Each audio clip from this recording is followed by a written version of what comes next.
पाकिस्तान में health care sector और इस मार्केटिंग का क्या कम्बिनेशन है और इससे क्या फ़ायदे हो सकते हैं। अगर आपके दांत में भी दर्द होता है ना, तो आप सबसे पहले ढूंढते हैं वेबसाइट के ऊपर जाके या गूगल के ऊपर जाके। इसके डिजिटलाइजेशन की ज़रूरत ज़्यादा जो हमें प्रोमिनेंट नज़र भी आई और नीड क्रिएट भी हुई, वो कोविड के टाइम में थी। तो आपकी सर्विसेज नहीं पहुंचती हैं, जब लोगों तक आपकी सर्विसेज की अवेयरनेस नहीं पहुंचती है, जब आप उस पूरी अपने टारगेट ऑडियंस को कवर ही नहीं कर पाते, तो ऑब्वियसली आपकी सेल्स भी नहीं होती हैं और लोगों को फैसिलिटेट भी नहीं किया जा सकता। काफ़ी ज़्यादा सर्विसेज ऐसी हैं हेल्थ केयर की जो आप ई-कॉमर्स के थ्रू भी सेल कर सकते हैं, प्रोडक्ट सेलिंग है एंड दैट्स इट। लेकिन सर्विसेज भी सेल हो रही हैं, ऑनलाइन कंसल्टेशंस करते हैं और ऑनलाइन कंसल्टेशंस के भी हम उसी तरीके से परचेज़ करते हैं वेबसाइट से जैसे आप प्रोडक्ट को परचेज़। डॉक्टर इरफान कैसर की फ्रॉम खान, कौन उनको नहीं जानता, सोशल मीडिया पे रहता है आज के दौर में और उनको नहीं जानता, उनकी स्पेशलिटी क्या है और वो किन टॉपिक्स पर बात करते हैं। इख्तलाफ बहुत सारे लोगों को हो सकता है उनके साथ, बट उन्होंने क्या क्या अवेयरनेस मार्केट तक पहुंचाई, क्या क्या अवेयरनेस लोगों तक पहुंचाई और ख़ास तौर पे अपनी डॉक्टर कम्युनिटी के लिए एक बहुत बड़ा वो रोल मॉडल हैं।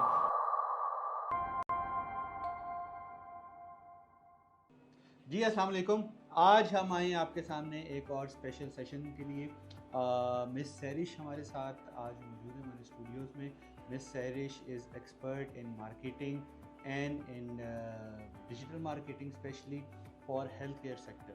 तो आज हम मिस सैरिश से ये मालूम करेंगे कि डिजिटल मार्केटिंग का इम्पेक्ट या इफ़ेक्ट हेल्थ केयर सेक्टर में क्या है, पाकिस्तान में हेल्थ केयर सेक्टर और इस मार्केटिंग का क्या कम्बिनेशन है और इससे क्या फ़ायदे हो सकते हैं। और हम लोग जो कि डिजिटल मार्केटिंग या ई-कॉमर्स फील्ड से रेलिवेंट हैं, हम लोगों के लिए शायद जो हेल्थ केयर सेक्टर है वो एक हॉस्पिटल या डॉक्टर या मेडिसिन या फार्मेसी तक महदूद है।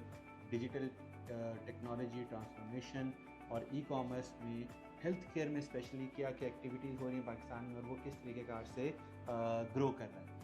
जी मिस, कैसी हैं आप? Thank you so very much mister मुबीन।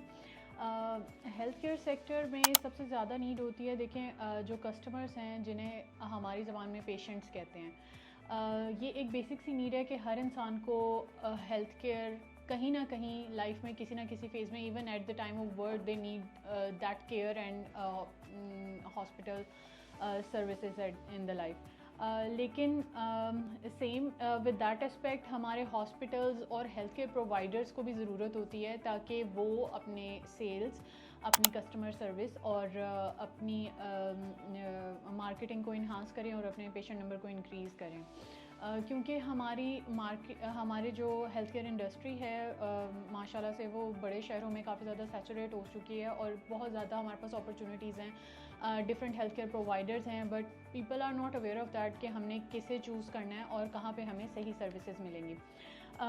तो दोनों एस्पेक्ट से ये चीज़ें ज़रूरी हैं। एज अ पेशेंट मुझे ये जानने की ज़रूरत है कि अगर मुझे कोई भी XYZ डिज़ीज़ है तो मुझे किस डॉक्टर को दिखाना है, और विद द सेम पर्सपेक्टिव हम as a health care provider हमें हमारे कस्टमर, अपनी ऑडियंस तक पहुंचना है। देखें अगर आपके दांत में भी दर्द होता है ना, तो आप सबसे पहले ढूंढते हैं वेबसाइट के ऊपर जाके या गूगल के ऊपर जाके, आप लोग लिखते हैं कि who is the best dentist around me, near by और समथिंग, और ऑब्वियसली वहाँ पे एक लिस्ट शो हो जाती है।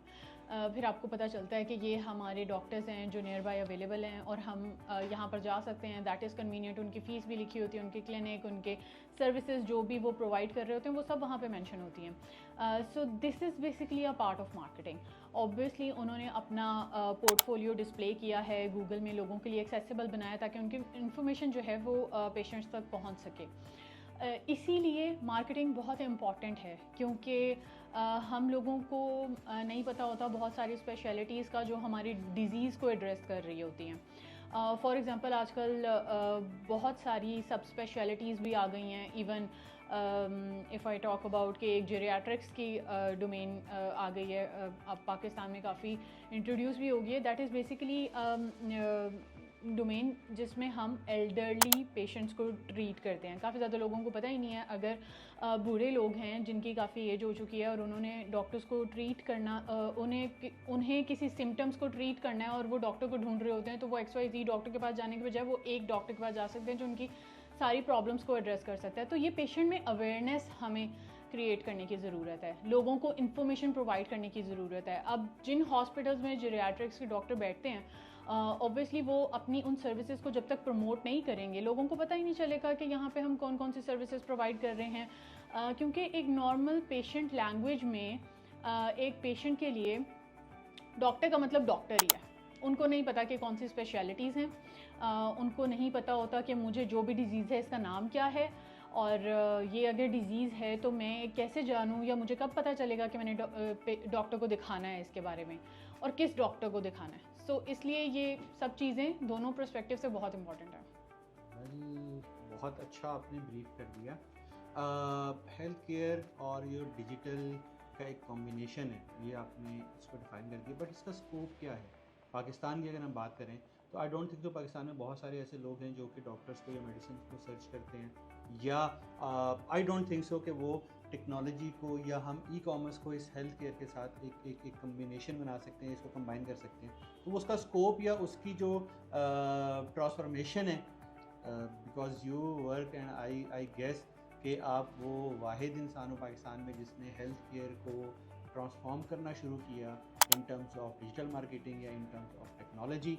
तो as a pioneer of this new era of healthcare with relevant of technology and e-commerce and digital marketing, तो आप इसके स्कोप को क्या देखते हो, इसका फ्यूचर क्या है? Secondly, as a newbie मैं अगर इस इंडस्ट्री में आना चाहता हूँ तो मेरे लिए कौन कौन सी डायमेंशंस हैं जिसके ऊपर मैं काम करके अपने लिए कुछ अच्छा कर सकता हूँ? अच्छा, आपने माशाल्लाह से एक ही सवाल में मुझसे 3-4 चीज़ें पूछ ली हैं, मैं वन बाय वन एलैबोरेट कर देती हूँ। बीइंग अ पायनियर अगर हम बात करें तो ये हेल्थ केयर डिजिटलाइजेशन की ज़रूरत ज़्यादा जो हमें प्रोमिनेंट नज़र भी आई और नीड क्रिएट भी हुई, वो कोविड के टाइम में थी। कोविड के टाइम में लोग क्योंकि काफ़ी ज़्यादा डरे हुए थे, बाहर नहीं जा सकते थे, और सबसे ज़्यादा जो टेस्ट चल रहे थे वो हेल्थ केयर से रिलेटेड थे, और वो कोविड का ही टेस्ट था। सारी इंडस्ट्रीज़ में एक डाउनफॉल आया, लेकिन हेल्थ केयर इंडस्ट्री ने ग्रो किया ड्यूरिंग दैट टाइम जब सारे बिजनेसेस बंद हो गए थे। सो वहाँ पे पता चला कि हम डिजिटली इन चीज़ों को, हेल्थ केयर को, जो बेसिकली मतलब हेल्थ केयर का कॉन्सेप्ट शायद लोगों को होता है कि नहीं हम जाएंगे डॉक्टर के पास तो ठीक होंगे, वरना हम नहीं हो सकते या हमारा सही से ट्रीटमेंट नहीं होगा, तो वो एक कॉन्सेप्ट चेंज हुआ और उसकी नीड वहाँ पे क्रिएट हुई। अब किस हेल्थ केयर प्रोवाइडर ने उसको कैसे अडेप्ट किया, ये उनकी स्ट्रैटेजी पे डिपेंड करता है, but there is a huge need of that. क्योंकि लोगों तक जब आपकी सर्विसेज नहीं पहुंचती हैं, जब लोगों तक आपकी सर्विसेज की अवेयरनेस नहीं पहुंचती है, जब आप उस पूरी अपने टारगेट ऑडियंस को कवर ही नहीं कर पाते, तो ऑब्वियसली आपकी सेल्स भी नहीं होती हैं और लोगों को फैसिलिटेट भी नहीं किया जा सकता। So there is a need of that. Second thing you were talking about कि how we can create career in it. Obviously health care का मतलब लोगों को लगता है कि डॉक्टर ही होगा, तो लाइक अगर किसी ने MBBS किया है तो वो हेल्थ केयर में है। नहीं, बहुत सारी नॉन क्लिनिकल स्पेशलिटीज़ भी होती हैं जिसमें ग्रोथ के चांसेस होते हैं। फॉर एग्जांपल अगर मैं मार्केटिंग एंड सेल्स की बात करूं, लेकिन अनफॉर्चुनेटली हमें इसके ऊपर काफ़ी कम गाइडेंस मिलती है, काफ़ी कम नॉलेज मिलता है, काफ़ी कम इंफॉर्मेशन मिलती है कि बेसिकली सेल्स, हेल्थ केयर की सेल्स को कैसे प्रमोट करना है। हमारे पास प्रोडक्ट की सेल्स के ऊपर तो बेतहाशा इन्फॉर्मेशन अवेलेबल होती है, लेकिन किसी को ये नहीं पता होता कि services, specially health care services की प्रमोशन कैसे हो सकती है। आप कैसे पेशेंट नंबर इंक्रीज़ कर सकते हैं हॉस्पिटल में, आप कैसे अपने लैब टेस्ट के नंबर इंक्रीज़ कर सकते हैं, आप कैसे अपने बिजनेस को प्रॉफिट में लेके जा सकते हैं। सो यहाँ पे एक डोमेन है जो मैं चाहती हूँ कि लोग हमारे इसमें आएँ और इन चीज़ों को सीखें, और obviously there is a scope of this. Sales का मतलब सिर्फ प्रोडक्ट सेल्स नहीं है। Very well. अच्छा, लास्ट क्वेश्चन मिस आपसे, जो कि शायद मैंने आपसे पहले भी एक क्वेश्चन ये किया था। न्यू बी के लिए जो इसका स्कोप है उसकी डायमेंशंस क्या है? लाइक मैं सर्विस सेल करना चाहता हूँ, वो सर्विस कैटेगोरिकली अगर हम उसकी बात करें तो वो क्या क्या हो सकती हैं? ठीक है, लाइक मैं ये चाहता हूँ कि लाइक अगर कोई इस इंडस्ट्री में जंप इन करना चाहता है जिसका अभी शायद बहुत ओपन स्कोप है, ठीक है। आई डोंट रिमेंबर, एक बुशरा हैं जो हमारे साथ कनेक्टेड हैं कराची से, डिप्लॉयड में, वो बहुत काम कर रही हैं हेल्थ केयर एंड टेक्नोलॉजी में, और इसके अलावा शायद मेरे सर्कल में या मैं बहुत मखसूस लोगों को जानता हूँ या बहुत मखसूस एप्लीकेशंस हैं या वेबसाइट्स हैं जो कि हेल्थ केयर के ऊपर काम कर रहे हैं। तो कैटेगोरिकली क्या क्या डायमेंशंस हो सकती हैं, क्या क्या फील्ड्स हो सकती हैं ताकि जिनके ऊपर मैं जंप इन कर सकता हूँ इस इंडस्ट्री में आने के लिए? देखिए, अगर आप आईटी पर्सपेक्टिव से बात कर रहे हैं तो उसमें मैं ये बता सकती हूँ कि हमारी बल्कि काफ़ी ज़्यादा सर्विसेज ऐसी हैं हेल्थ केयर की जो आप ई कॉमर्स के थ्रू भी सेल कर सकते हैं। ठीक है, आप मेडिसिन बेच रहे हैं, आजकल लोगों ने अपनी वेबसाइट बना ली है, देयर इज़ अ कार्ट, और ऑब्वियसली एक प्रोडक्ट सेलिंग के तौर पे हमारी मेडिसिन सेल हो रही हैं, समझ में आता है, ठीक है, प्रोडक्ट सेलिंग है एंड दैट्स इट। लेकिन सर्विसेज भी सेल हो रही हैं। फॉर एग्जांपल हम ऑनलाइन कंसल्टेशंस करते हैं और ऑनलाइन कंसल्टेशंस के भी हम उसी तरीके से परचेज़ करते हैं वेबसाइट से जैसे आप प्रोडक्ट को परचेज़ कर रहे होते हैं। सिमिलर टू दैट बहुत सारी कंसल्टेंसीज ऐसी होती हैं, आपको होम बेस्ड सर्विसेज मिल जाती हैं। So IT is also growing in that field, लेकिन सब हॉस्पिटल्स और सब हेल्थ केयर प्रोवाइडर्स इन चीज़ों को नहीं देख रहे हैं, जिससे देखा जा सकता है। और पाकिस्तान में हेल्थ केयर सेक्टर में डेवलपमेंट की काफ़ी ज़्यादा गुंजाइश है इस चीज़ के ऊपर, जिसके ऊपर काम किया भी जा रहा है, और स्पेशली इसकी अवेयरनेस पॉइंट ऑफ व्यू से मैं भी काम कर रही हूँ। बेसिकली लोगों तक अगर आपकी सर्विसेज नहीं पहुँचेंगी तो वो बिकेंगे भी नहीं। डॉक्टर्स हैं, उन्हें स्पेसिफ़िकली जो MBBS स्टडीज़ पढ़ाई जाती हैं, पूरा ह्यूमन बॉडी कैसे फंक्शन करती है, क्या डिजीज़ होती हैं, कैसे हम उन्हें ठीक करते हैं, and all that obviously they are expert in that. लेकिन after getting their degree and when they start their practising, तो उनको एग्जैक्टली नहीं पता होता कि ठीक है, अब मुझे ये तो पता है मैंने पेशेंट को ठीक कैसे करना है, लेकिन पेशेंट उनके पास आएगा कैसे। So which is basically a point of growth for the doctors as a newbie doctor.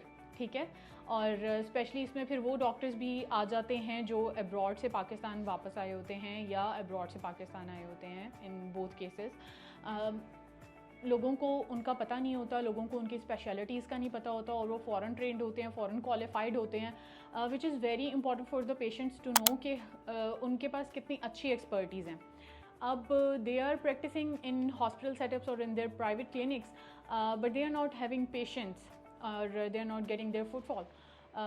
So it's very important for the doctors to learn about digital marketing and to get those skills at least, or to have the understanding of digital marketing, that how they can promote their services and how they can aware that how they can aware their patients that we are trained enough and you can come and visit us. अब इसमें it's just like that कि जो doctor आपको बता रहा होता है ना, उसका इन्फ्लुएंस पेशेंट के ऊपर बहुत ज़्यादा होता है। तो सिमिलर टू दैट, जब डॉक्टर खुद सोशल मीडिया के ऊपर आके डिजीज़ के बारे में अवेयरनेस दे रहा होता है ना, तो लोग उससे ज़्यादा इन्फ्लुएंस होते हैं। और इवन मैंने बहुत सारे ऐसे पेशेंट्स को भी देखा है जो specially in response to that video वो उसी डॉक्टर को ढूंढने के लिए जाते हैं और वो कहते हैं कि मैंने इसी डॉक्टर से इलाज करवाना है। So digital marketing health care में and being a clinical person आपके लिए बहुत इम्पॉर्टेंट है, और इसकी अवेयरनेस बहुत इम्पॉर्टेंट है। अलॉन्ग विद दैट मुझे लगता है कि हमें मेडिकल कॉलेजेस में ही इस चीज़ की एजुकेशन देनी चाहिए। डॉक्टर्स को भी मार्केटिंग और डिजिटल प्लेटफॉर्म को कैसे यूज़ करना है फॉर देयर एक्सपर्टीज़, हमें ये ज़रूर ट्रेन करना चाहिए हमारे डॉक्टर्स को। नहीं, मेरे नहीं ख्याल करना चाहिए। हम डॉक्टर्स को सर्विसेज देते हैं इन चीज़ों की, अगर वो खुद सीख लेंगे तो वो इलाज भी कर रहे होंगे, मार्केटिंग भी कर रहे होंगे, तो हमारी इनको ज़रूरत नहीं रहेगी। No, at least they must have that knowledge. On a very serious note, let's suppose जैसे मेरे दिमाग में एक आइडिया आया था कि मैं अभी लाहौर शिफ्ट हुआ एक एरिया में और मुझे वहाँ पे डेंटिस्ट की ज़रूरत थी, तो मैंने गूगल के ऊपर जाके, गूगल बिजनेसेस के ऊपर जाके, गूगल मैप के ऊपर जाके उन डेंटिस्ट को सर्च किया जो कि मेरे नियर अबाउट। अगर एक बहुत अच्छा डेंटिस्ट मेरे उस एरिया में है बट वो गूगल लिस्टिंग के ऊपर नहीं है, उसका फेसबुक पेज नहीं है, उसकी वेबसाइट नहीं है, किसी मोबाइल ऐप पे नहीं है, किसी जो डॉक्टर सर्विसेज काफ़ी सारी ऐप्स भी बन चुकी हैं वहाँ पे कहीं नहीं है, तो वो सर्च पे नहीं आए, ठीक है, तो मेरे जैसे लोग उन तक पहुँच नहीं सकते, ठीक है। वो उसी रेफरेंस बेस के ऊपर है कि मुझे कोई बताएगा कि वहाँ पे अच्छा डॉक्टर है, आई नो आ गए, नोज आ गए, तो उसी तरह मैं उस डॉक्टर तक पहुँच सकता हूँ। बट आई थिंक अब ये ज़्यादा ज़रूरी, ज़्यादा इंपॉर्टेंट ये हो चुका है कि मैं उस डॉक्टर के फीडबैक देखूँ, उसके टेस्टिमोनियल्स देखूँ और उसकी लोकेशन देख सकूँ, उसके विजिटिंग आवर्स देख सकूँ। अब रमज़ान में मेरे दांत में प्रॉब्लम था, तो तकरीबन रात को 2:30 बजे मैंने गूगल पे सर्च किया, तो 6-7 डॉक्टर्स की लिस्ट आई और उसमें से एक डॉक्टर पे लिखा हुआ था ओपन। उसको मैंने कॉल किया, उसने बोला हाँ जी हमारा क्लिनिक जॉर्ज टाउन में है और हम 24 घंटे ओपन होते हैं। तो ये इंफॉर्मेशन आप डिजिटली सर्कुलेट कर सकते हो, और जिस तरह मिस ने भी कहा कि वो आप बहुत अच्छा काम भी कर रहे हो बट आप उसको प्रमोट नहीं कर रहे हो, तो आई थिंक उस अच्छे का फ़ायदा नहीं होगा। अगर आप अच्छा काम करो, बहुत नोबल आई थिंक प्रोफेशन है ये, तो आप अपने अच्छे काम के साथ थोड़ी सी अपनी मार्केटिंग की चीज़ें भी आपको ऐड करनी पड़ेंगी, जिससे आपकी सिर्फ एक फील्ड में नहीं। अब मैं एग्जांपल देना चाहूँगा, डॉक्टर इरफान कैसर फ्रॉम मुल्तान, कौन उनको नहीं जानता, सोशल मीडिया पे रहता है आज के दौर में और उनको नहीं जानता। उनकी स्पेशलिटी क्या है और वो किन टॉपिक्स पर बात करते हैं। इख्तलाफ बहुत सारे लोगों को हो सकता है उनके साथ कि उनके वो इंजेक्शन वाली चीज़ें या समोसा वाली चीज़ें, बट उन्होंने क्या क्या अवेयरनेस मार्केट तक पहुंचाई, क्या क्या अवेयरनेस लोगों तक पहुंचाई, और ख़ास तौर पे अपनी डॉक्टर कम्युनिटी के लिए बहुत बड़ा वो रोल मॉडल हैं कि आप सोशल मीडिया के ऊपर आके अपनी सिर्फ वो डॉक्टरी वाले ज्ञान नहीं दे सकते हो, बहुत सारी और चीज़ें हैं, आपके अपने एक्सपीरियंसेस हैं, ठीक है। सिर्फ आप ये नहीं बताओ कि आप ये दवाई खा लो से ठीक हो जाओगे, आप ये चीज़ें भी बताओ कि आप ये काम ज़िंदगी में नहीं करो क्या कि आप इस बीमारी में मुब्तला ना हो। जैसे आप समोसे नहीं खाओ आपका पेट ख़राब नहीं होगा, ठीक है, तो आपको फिर पेट ठीक करने के लिए डॉक्टर के पास नहीं जाना पड़ेगा। तो खैर jokes apart, thank you miss Sarish, बहुत बहुत शुक्रिया आपका। आपने अपना कीमती वक्त हमें दिया, अपनी कीमती राय से हम लोगों को नो अवेयरनेस दी, और कुछ न्यू टर्म्स और कुछ न्यू रास्ते हम लोगों के लिए लेके आए कि हम ई कॉमर्स या डिजिटल मार्केटिंग सिर्फ प्रोडक्ट सेलिंग के लिए नहीं कर रहे, हमारे पास और बहुत सारी ऑप्शंस हैं। हम एज अ सर्विस प्रोवाइडर बहुत सारे काम कर सकते हैं, जो कि इस टाइम मार्केट में जिनका बहुत ज़्यादा रूम भी है, जिनका बहुत ज़्यादा स्पेस भी है। Thank you so much. Thank you so much.